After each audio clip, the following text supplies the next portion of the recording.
My name was Robert D. Jackson.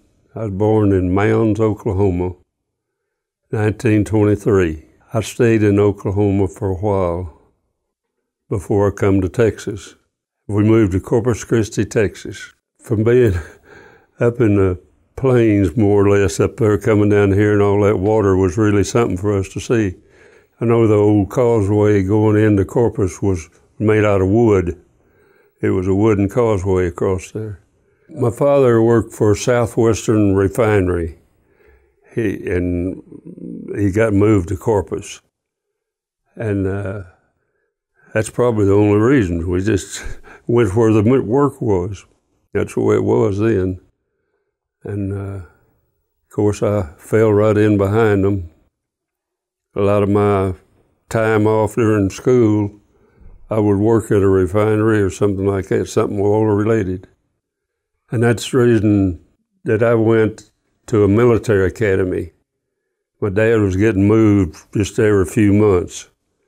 So I went to Allen Military Academy for 3 years, and that'll come up a little later. I went to join the Navy, and they wouldn't take anybody. So I waited around a while and went down and just applied for immediate induction. Well, they sent me to San Antonio, and there was 5 booths there with different services, and you picked the one you wanted. So I went to the Navy, and they looked at all my military science and that kind of stuff, and they said, well, why do you want to go in the Navy? You could go into OCS. I said, they taught me enough about the Army, I didn't want it. So it kind of ended it right there. But anyway, he went ahead and signed me up for the Navy. And it was kind of a potluck thing. You had 5 different services, and they could stick you wherever they wanted to. But they did. They gave me option with the Navy. And I guess being around Corpus there, the Naval Air Station there, and all the planes landing in the water out there, and it just something I wanted to do. So it wasn't no big reason or anything. It's just my thoughts. It'd probably be a cattle train now from San Antonio to San Francisco. And we got there, they took us on a bus and took us to San Diego for boot camp training. Well, we got down there, and they was looking at everybody's record, and they said, well, you just say right there. I thought, well, I'm going to get kicked out right here. And what they done, they put me in charge of the barracks of all the sailors that had just signed up and come in. They all had to do the exercises and the running and the walking and all of this. And I sat there in the barracks for a month. I was the chief of the barracks, and just on account of the military science that I'd had. And it's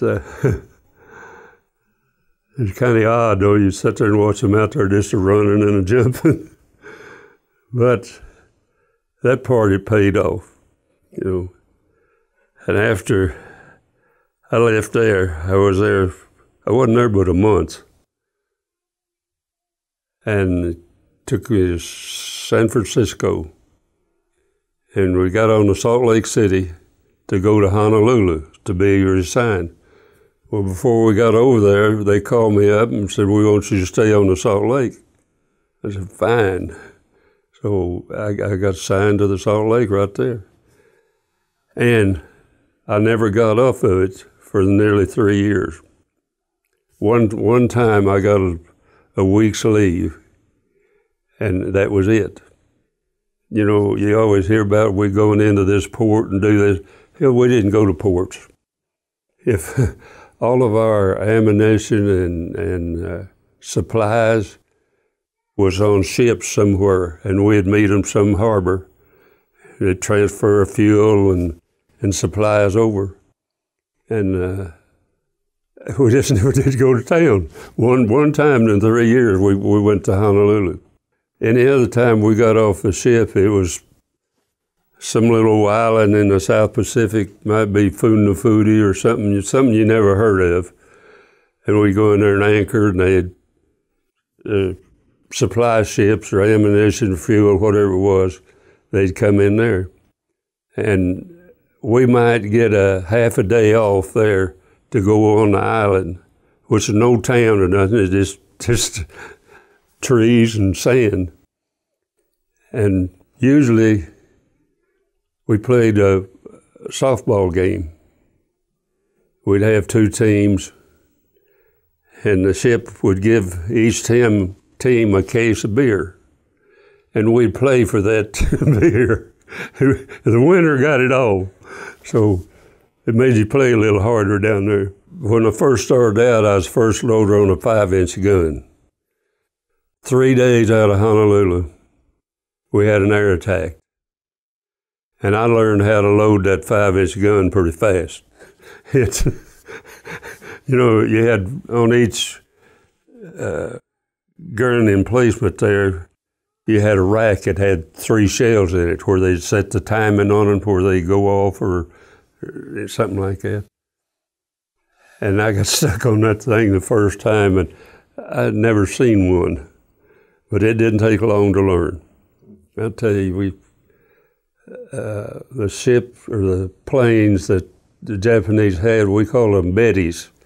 They was 2-engine torpedo type planes. And a lot of them were strictly a suicide thing. If they couldn't drop a torpedo, they would fly into you. And it made it pretty scary sometimes. You start shooting, and all these guns had tracers, and you could see where you were shooting, or this side or that. Once the 40 millimeter come in after the 5-inch, you're getting a little nervous because they're getting closer. And then the 20 millimeter started, and they said, man, somebody hit it. And I guess we did every time. We had a good gunner crew. None of them ever got to the ship. We shot them down before they got there.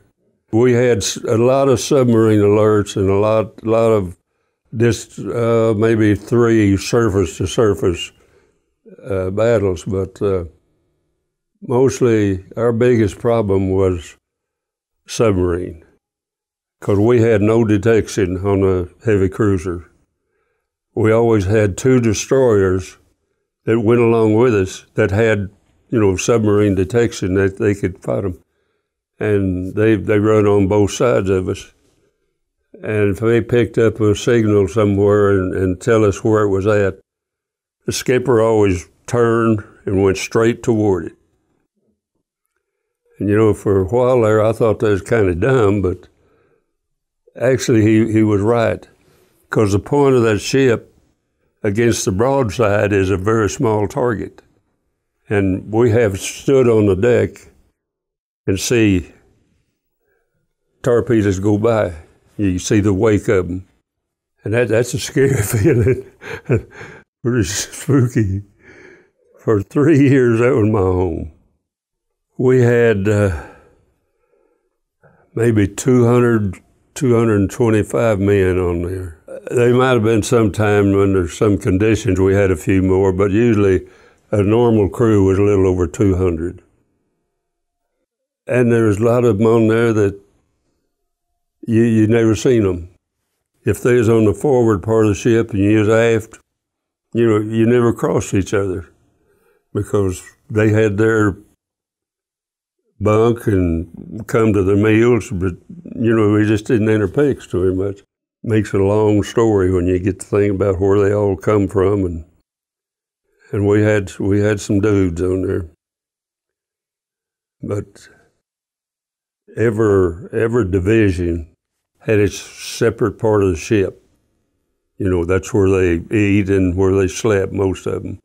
And that way, those on the forward and up toward the bow, you never saw them, except, when we have some kind of gathering. But this ship, you always heard about inspections. We never had an inspection all the time we was out there. We was too busy. You know, it was either dodging submarines or looking for planes or something like that, or bombarding the island. We didn't have time. It's unreal how much ammunition. I wished I knew the tonnage, but there's tons of ammunition we fired. You had your different divisions, you know, either gunnery division or not radar. We didn't have enough radar to even mention. But everybody kind of was in groups, and they didn't mingle an awful lot. There's lots of times there we was 4 hours on and 4 hours off. And after 2 or 3 days, it gets pretty old. You know, you didn't go visiting. You found your place to sit down and stayed there.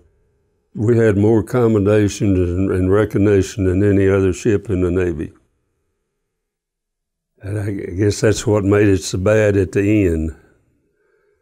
You know, we all got off a ship in Portland, Oregon, and half the crew was going to get leave and go home for 30 days. And the other half was going to take it through the Panama Canal and up the East Coast, be decommissioned. Well, that was in the morning. By 1 o'clock that afternoon, orders had changed. And we had to go back to Kwajalein and pick up a load of Marines and bring them back. When we come into the river there, it's quite a force of the water coming into the ocean and the ocean coming below. We had pilots come out that's supposed to know all this. Of course, being that big, we had to punch all the ballots out to take the weight off, and it raised us up quite a bit. And this pilot took us across this sandbar at an angle, and when he did, the ship laid over 46 degrees. The planes on the well deck, it knocked the wings off of one on one side. We just like sunk right there. And I tell you, everybody on there was scared because it had never been that far over. And even after we got in and got ready to go out again, the least little movement of that ship, you'd feel it. And before you didn't even recognize that it was moving. There was a graphic picture, and it showed how many trips back and forth across the Pacific that we went.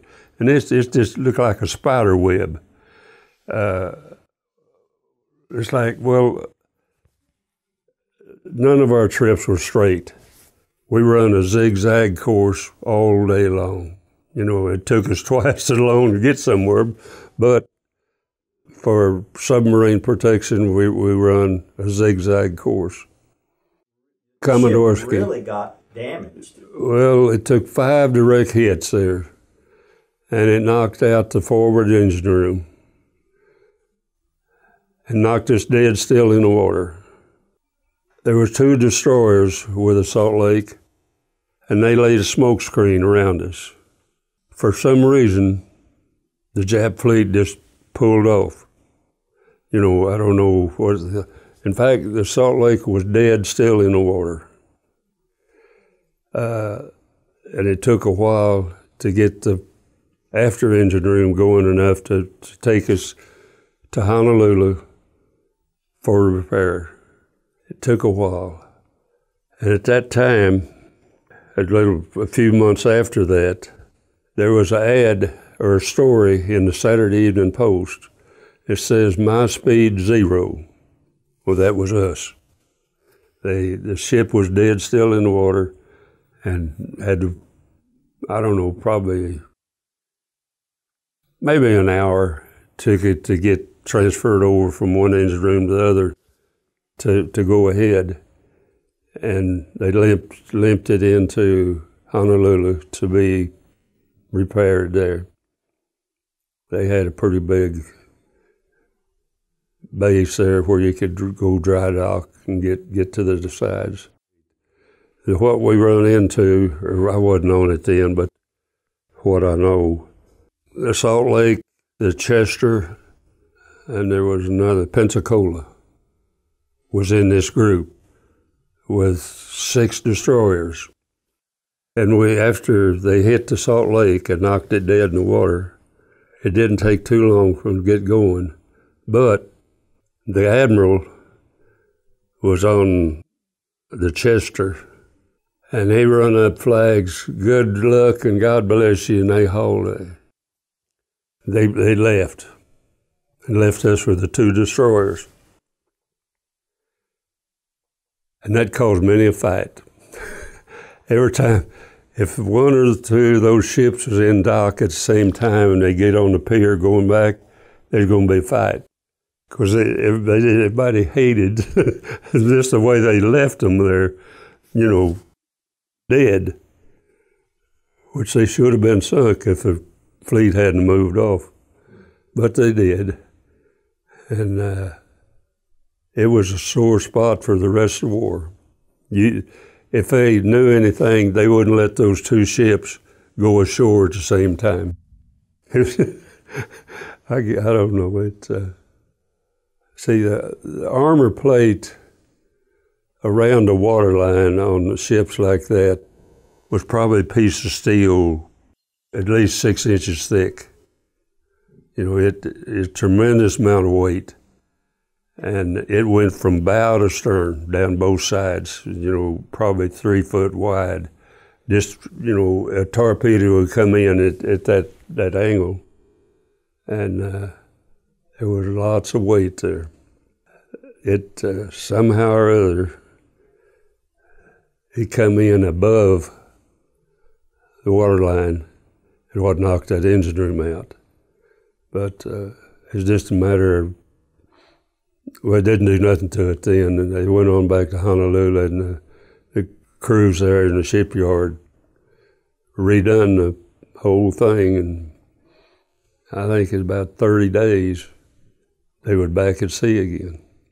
And even people that come on a year or 2 later, they'd hear these stories, and they were just as upset as everybody else was. I guess some of the longest engagements we had was Iwo Jima and Okinawa. Saipan didn't amount to that much. It wasn't as occupied as the other islands. Before they went to Okinawa and Iwo Jima, we was at Saipan for nearly 30 days. They built a base there, but it wasn't complete, and they didn't have any kind of radar or anything. We had a radar, but it didn't really tell you what was out there. It just would tell you something was out there. You couldn't really identify it. So they had us anchored just off the end of the island there, and they used our radar going back and forth to Japan. And I know it got pretty old sitting there, but the ground swells of the ocean there was probably at least anywhere from 6 to 10 foot, just the swells coming in. And I know a time or 2, some of the officials from Air Force would come out there, and they'd be in a boat down here, and they'd wait till the swell brought them up deck side, and then they'd get off. But I've never seen swells like that anyplace else. The Pacific was, I've seen it at times it looked like glass. Just no waves at all. It was so calm that morning. Planes were taking off to fly to Japan and drop bombs and come back. It was so still. The water on the ocean was just like glass. There wasn't a ripple on it. The first 2 planes would come out. You could hear them wind up. We was close enough we could see them.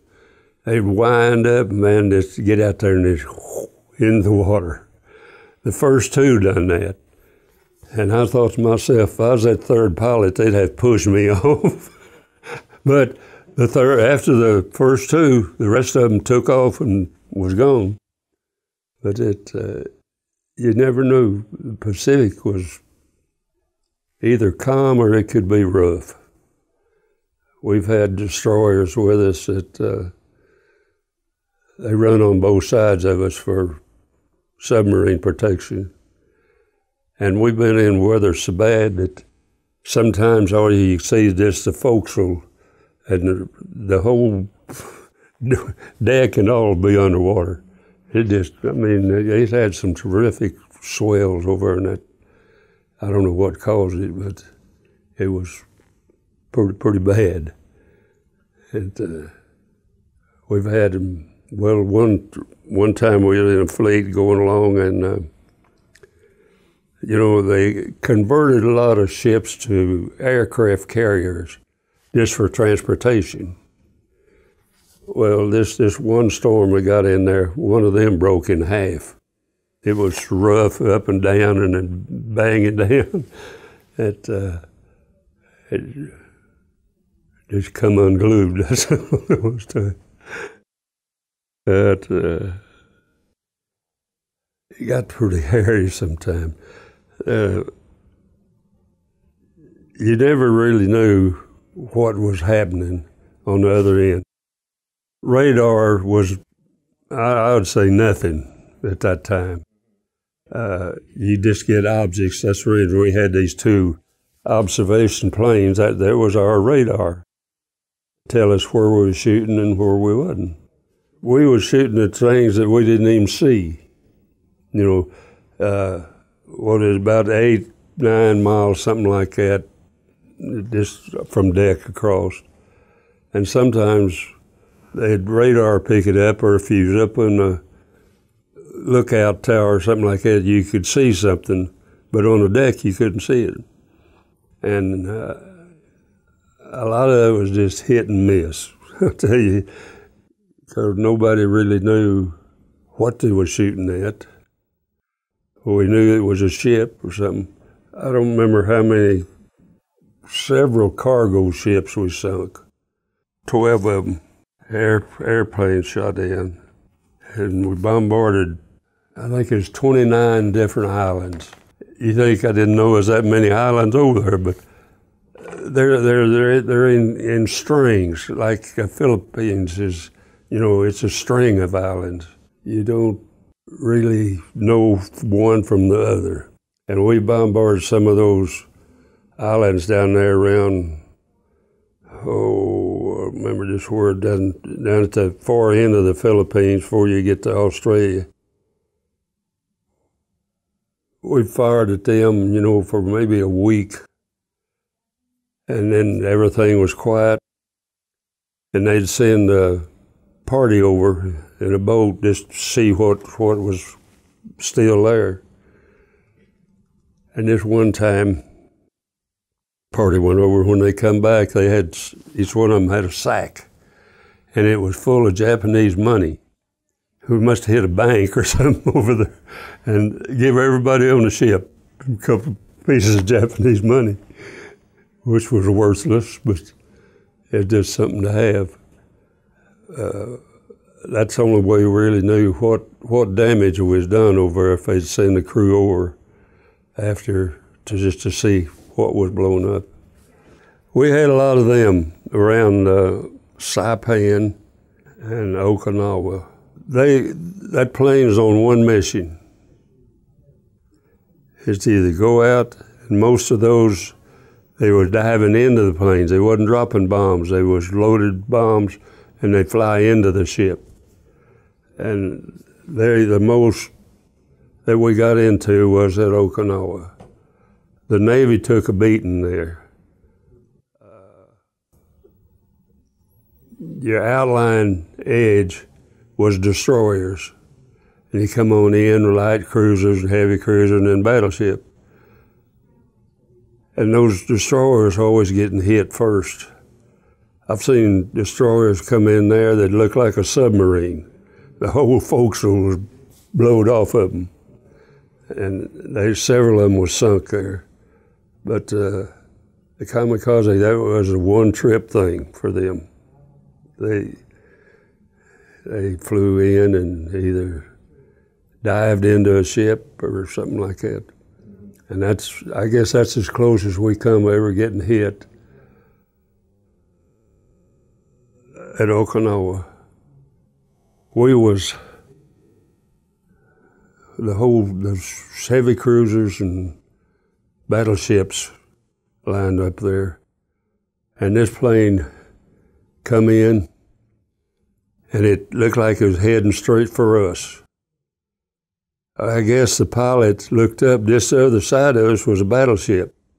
And he just raised it up and went over and got shot down before he got to the battleship. But they was out one mission. That was their trip. No return. But they done a lot of damage to our ships with those planes there. Yeah, there's times we'd be in general quarters, everybody at their battle station. Well, sometimes my group there would just go down in the dining room and we'd just sit there until things quietened down. But it's hard to even visualize some of the things that happened, Yeah. But we made it. Never thought much about it until the last couple of months. At work, I bet people didn't even know I was in the Navy because I didn't say nothing about it. But I don't know why. Just the last couple of months, I just wanted to get it off of my chest or thoughts or what. At the time, you don't even think about it. You just, I guess, bulletproof. I guess. you never even thought about things like that. The people that were killed on there, their names is on this. I didn't know them. There was most of them gunnery division or up on kind of on a lookout tower, and I actually didn't know any of them. The only one that I knew that could have been, we was in the heavy sea, and the well deck is in the middle of the ship there. We was in a heavy sea, and waves come up through that well deck and washed this guy off, and then it throwed him back on the fantail. It could have. It's just like the ship was rolling this way and that, and we got back there, it threw him back on. So he wasn't lost, he was just lucky. Pretty lucky. The only time I ever heard the skipper say too much, a lot of the deckhands would tie a line on their jeans and stuff like that and just throw them overboard and drag in the water to wash them. But one time, some of them come loose, and it went down and got on a screw and wrapped around it, and they had to stop and back up to get it off. And that ended that washing your clothes off the side. It left us a bad spot. If there'd been anything there, we're sitting dead still waiting on it. Lots of funny things happen. Like we was Okinawa for 30 days, firing 5-inch star shells all night long, covering the beach where it lighted up where they could see, and completely wore the gun barrels out there. When you shoot them, you could hear them go, and no target left. It just a rifle and was gone out of it. We went to the Philippines and got new 5-inch barrels. And that was getting right close to the end of the war. Because we left there and we was going up to northern Honshu, where the first big battle was. And we was going up down at the end of the Aleutian Islands. And we went in there, was, going to come down on the backside of Japan. And while we was in the process of getting there, the war ended. And there was some cheering done then, out of it. So we got orders in to go back to Japan. The USS Missouri was on the Tokyo side, and across the island was a submarine base, and we went into the submarine base to sign the armistice and all that. But it was pretty spooky. That channel we went in to get to that submarine base, I bet there wasn't 50, 75-foot clearance on each side of the ship, because it is strictly for submarines. And high cliffs, and you could ride along there and you see gun emplacements all up there. It'd be tough if you tried to go in there without it. But we didn't get to go ashore. They were still throwing rocks and sticks and everybody that went by. But that's all right. What's the only thing they done? The skipper sent a crew over there to an armory and picked up rifles and pistols, give every man on the ship a rifle or a pistol. But on the rifle, it says, use this for display only, don't shoot it. This rifle killed more Japs than we did. So I kept mine for a long time. And then I decided, heck, the guy come really wanted it. I said, well, what do you got? And he said, well, I got a 25 automatic German sidearm. I said, I'll take it. So I traded him that rifle with a pistol. There was lots of trading done in them days. A few months after I got home, I got a letter, and it was telling about the Salt Lake at San Diego. That's when they took it out there and they shot torpedoes at it and bombs, and they sunk it out there probably 100 miles out from San Diego. And that was a sad moment, you know, to be disposed of like that after all they'd been through. But I guess that was cheaper than redoing it. Of course, it was pretty old anyway. But I got that letter and said, they couldn't sink us, but we did. I thought, oh my gosh. They took it down to that atoll and dropped 2 atomic bombs on it, and it didn't sink it. And they towed it all the way back from Kwajalein to off San Diego and anchored it out there and used it for target practice until they sunk it. You know, that's pretty sad. After all, you've seen what it went through. I've never talked about this. I've never talked about Navy or nothing else till I moved over here to this rest home. All the time back years, we just didn't talk about it. There were lots of thoughts that you had that you probably should have, but it was just something with me. I bet the people I worked with down there didn't even know I was in the Navy. Because I didn't talk about it. And after all this, say in the last 6 months, I probably talked more about the ship than I ever did. Now, when we go to reunions, we just more or less a group there, and very little war stories were told. You know, we just talked about something else. It's amazing that you just kind of, you don't forget it, but you just kind of put it back, you know. Do you think it's helped you to talk about it recently? Well, here lately, I think it has. Mm-hmm. It kind of was a letdown. I just kind of thought, well, you know what brought it on really? All the people that I was around at that time, Navy, whatever, Army, whatever, they was always talking about their office at this base here, and they was over at this storeroom, and I said, man, you wasn't in the Navy.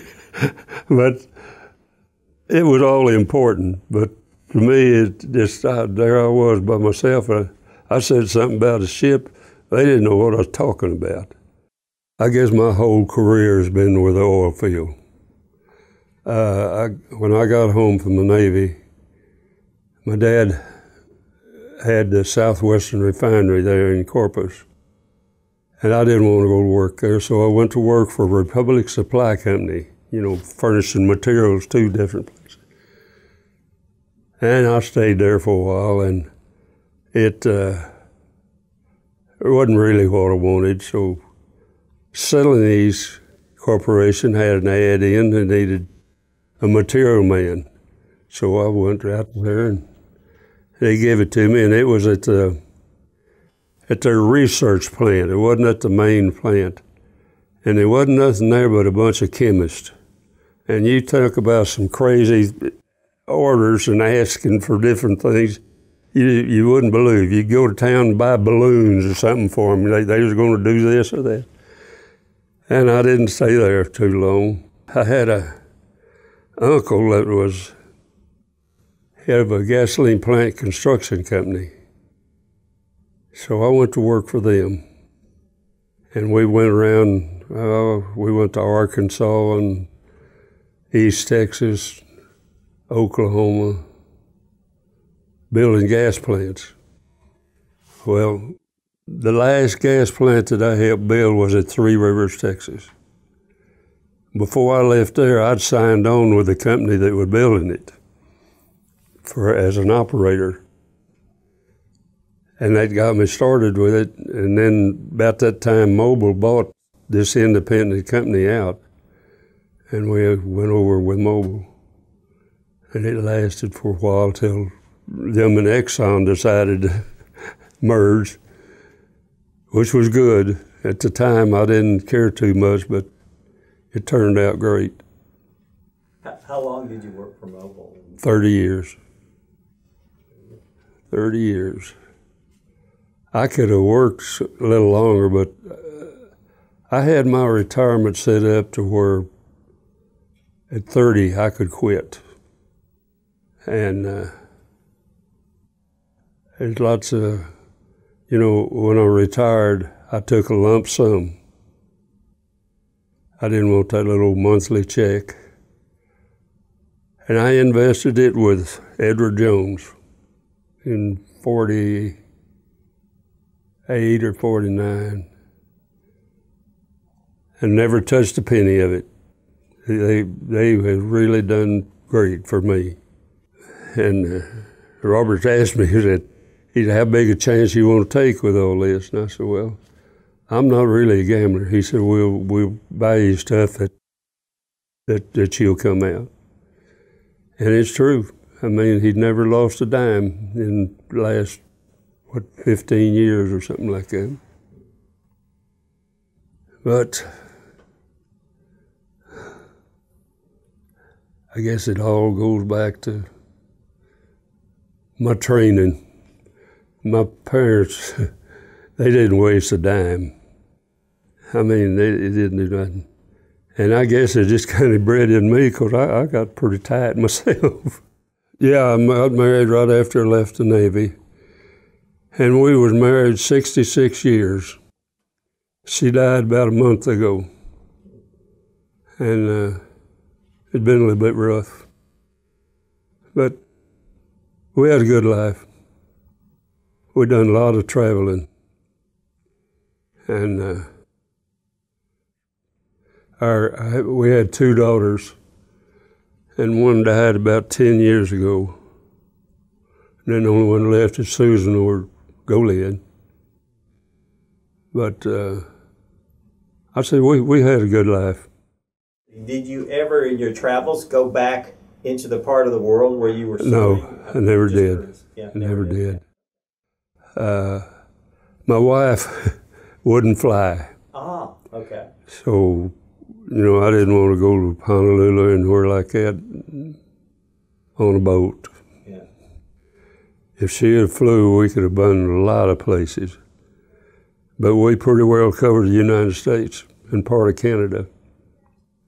Because every year we took a long one somewhere. I guess the longest was probably 30 days. And we made a Welty out to the west coast, and up the west coast of Oregon, into Canada, and made a big circle up through there and come back down. And it took us 30 days to do it. But that's what we liked, you know. Now you mentioned, now here's an old Navy man that spent years aboard the ship during World War II, and you didn't want to take a boat to Honolulu? No, I didn't. Okay. Can you blame him? I never even considered it.